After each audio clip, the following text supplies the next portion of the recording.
Top three things in my notebook this morning. Number one, spent a lot of time writing about the U.S. dollar this morning. Actually, that's number one. U.S. dollar versus the euro, U.S. dollar versus the yen. It's just U.S. dollar, number one. Number two is the Nikkei, and number three is gold. But again, all three of these things have to do with the exact same thing, which is called the correlation risk. So again, we outline this in today's early look. We go through all the correlations on a 6-week basis, and the reason why I chose 6 weeks, because it barbells between the monthly performance chasers and the quarterly ones. And again, when you look at the U.S. dollar correlations with the dollar at a 6-month high, you have it. And by the way, the dollar's back to the same exact high that it had in 2013. You have a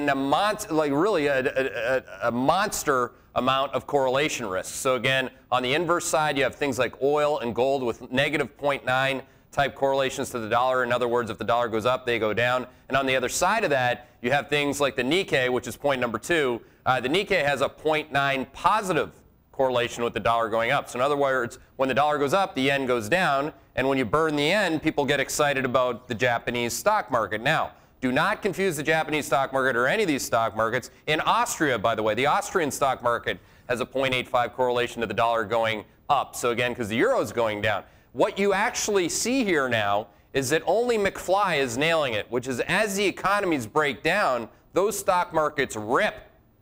Again, that's the Nikkei. It's sitting there right on ex-dividend day tomorrow. It's right at its highs, a complete round trip for the Nikkei. Finally, on gold, again, this is going to frustrate you if you're long gold with the dollar at its nosebleed highs. But again, all it would take to get paid on the long side of the dollar, or long side of gold rather, is to get the dollar to go down. So again, dollar today is signaling what we would call immediate-term trade overbought.